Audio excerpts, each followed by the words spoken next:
That night I couldn't sleep. The air felt heavy, as if something unseen lingered in the room.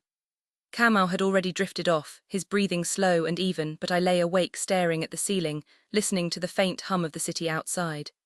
When I finally fell asleep, it wasn't rest that came to me, it was her. In the dream I was standing by a river. The moon was full, silver light spilling across the water. From the mist a woman emerged, her steps slow but graceful. At first I didn't recognize her, but when she lifted her face, my breath caught. It was my grandmother, Nyambura, the one who used to tell stories by the fire when I was little. She looked exactly as I remembered her. Kind eyes, a patterned headscarf, and that steady calm that always made me feel safe.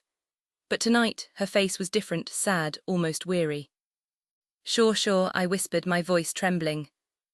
She reached out her hand but didn't touch me. You drank from love's cup, she said softly, her voice echoing like wind over water, but you left the elders thirsty. I tried to speak, to ask what she meant, but the air thickened around me. The river behind her began to stir, its surface rippling as if something was rising beneath it. Then, just as suddenly, I woke up. The room was dark and still. Kamau was beside me, sleeping peacefully. I turned to adjust my pillow, and that's when I saw it, a small white cowrie shell resting where my head had been. I froze. I had never owned anything like it, and we didn't even have shells in the house.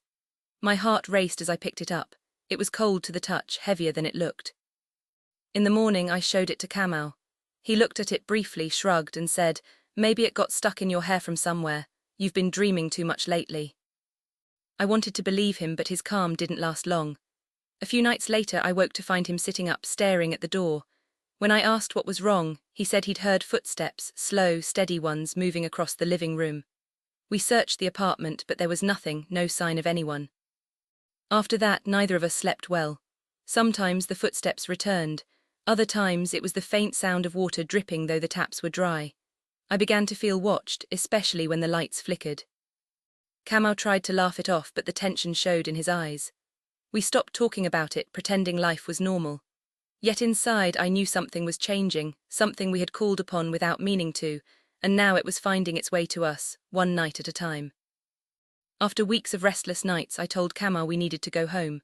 The dreams hadn't stopped, and the cowrie shell still sat hidden in my drawer because I couldn't bring myself to throw it away.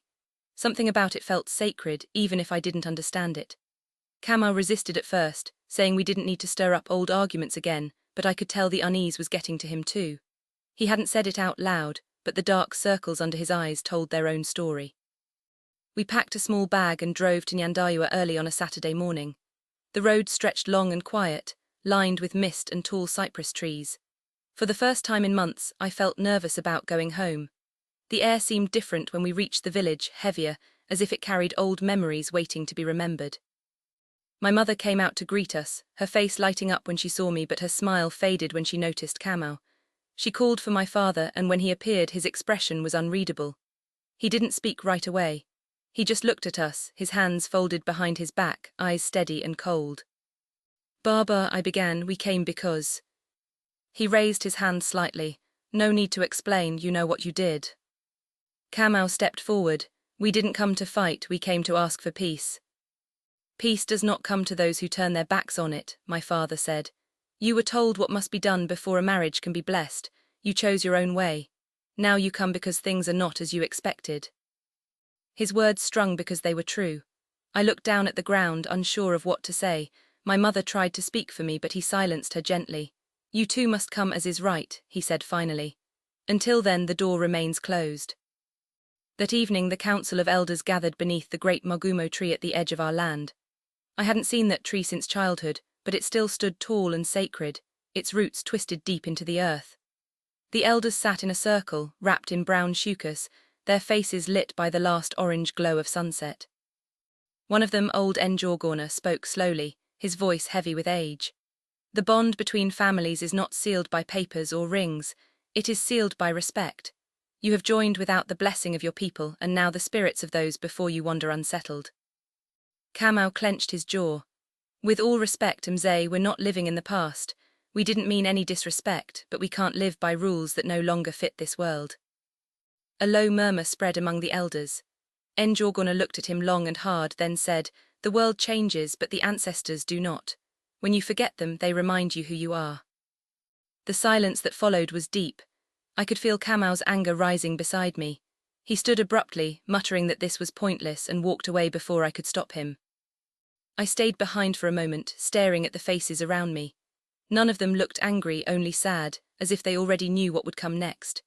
When I finally caught up with Kamau by the car, the night had grown colder. He didn't look at me when he said, "They just want to scare us." I wanted to believe that. But as we drove away, I glanced back at the magumo tree and thought I saw something move among the shadows. A flicker of white cloth, swaying in the wind, like someone watching us leave. The weeks that followed our visit to the village felt like a shadow had settled over us. It began slowly, almost unnoticeably. Kamau's clients started pulling out of deals without reason. His emails went unanswered, and partners who once called daily suddenly turned silent. He blamed the economy at first, then competition, then bad luck. But even he couldn't explain how everything that could go wrong did. One morning, his office computers crashed, wiping months of records. The next week, his company truck overturned on a dry, straight road. No one was hurt, but the goods were ruined.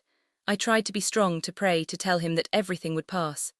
But a heaviness hung in our home that no amount of faith could lift. Then came the night of the flood. It hadn't rained for days, yet we woke to the sound of water rushing through the hallway. Kamau jumped out of bed and ran to the living room. The floor was covered in ankle-deep water, cold and murky, as if it had seeped from the ground itself.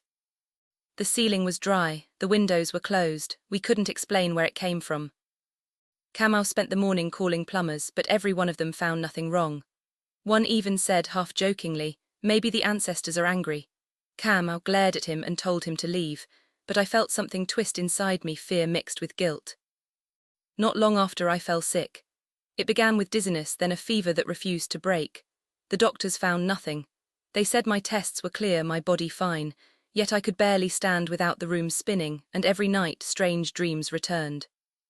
That night my grandmother came again, Nyambura, her face calm but her eyes full of sorrow. She held a calabash in her wrinkled hands, its surface cracked in the middle, leaking water that dripped onto the ground and disappeared.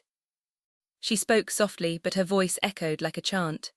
A home without Rarushio is like water poured into sand. It does not hold, it does not last. I wanted to ask her what to do, how to fix it, but before I could speak she began to fade, leaving only the sound of dripping water. I woke up drenched in sweat, the sheets damp beneath me. When I told Kamau, he rubbed his face and sighed heavily. "You're letting this get into your head, Wanjakor. Dreams are just dreams, you're sick because you're stressed, that's all." But as he said it, the lights flickered, and a loud creak echoed through the ceiling. We both froze. It was past midnight, and the air felt thick, almost humming. Somewhere in the house, a window burst open with a bang. The curtain fluttered wildly, though the night was still. Kamau got up to close it, but before he reached it, a gust of cold air rushed past us, like something invisible had just moved through the room. Neither of us spoke. For the first time, I saw fear in his eyes, the kind he couldn't reason away. By the time I decided to visit Washara, I had stopped pretending everything was fine. The nights were restless, my body weak, and the house no longer felt like home. Even Kamau, who had once dismissed everything, now moved with quiet unease. He woke up earlier, spoke less, and spent hours sitting on the balcony staring at nothing. A neighbor was the one who mentioned Washara. "She's old," he said, but her words never miss. I didn't tell Kamau where I was going that morning.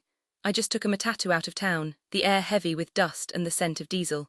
The road to her place wound through the edge of Kiambu, where coffee farms rolled like waves and silence seemed to listen. Her home sat behind a cluster of banana trees, small and tidy, with a clay pot at the doorway smoking faintly. Washra was sitting outside on a stool, stirring a gourd with a short wooden stick. She looked up before I spoke, her eyes sharp, her smile faint. "I have been waiting for you, Wanjakor," she said quietly, and my heart stopped for a moment. I sat on a reed mat before her. The wind moved gently through the trees and a hen clucked nearby. She didn't ask questions. She simply closed her eyes and began to hum, a low sound that made the hairs on my arms rise. When she opened her eyes again, they glistened with something I couldn't name. "The ancestors are not angry that you loved in your own way," she said. "They are restless because you forgot respect. You closed the door on them, Wanjakor. And when the living close their doors, the spirits knock." I swallowed hard. "So what do they want from us?" "They want to be remembered," she replied. "They want your home to be built on both love and honor. The old and the new must meet halfway." She paused, dipping her fingers into the gourd and sprinkling water on the ground. You must bring peace between both families. The bride price was never about ownership. It was about blessing. A bridge between houses. Yours was built without that bridge. Her words sank into me like stones. I felt both shame and relief. For the first time, the chaos around us had a reason, something we could mend. She handed me a small calabash, polished and carved with tiny circles. Take this, she said. It carries the spirit of understanding. When you return home, pour clean water into it, light a white candle and speak to those who came before you. Tell them you see now, then go to your parents, go to his, make things right. The curse is not punishment, it is a reminder. I thanked her, but as I stood to leave, she added softly, tell Kamau to come too. The ancestors will not hear your voice alone. You both must return. That evening, when I reached home, Kamau was sitting on the couch, the television flickering faintly. I placed the calabash on the table. He stared at it for a long moment, then looked at me. What did she say? I told him everything, every word, every warning, every hope. When I finished, he didn't speak. He just reached for my hand, his eyes tired but gentle. Then we'll go, he said finally. We'll go and make it right. For the first time in months, I slept without fear.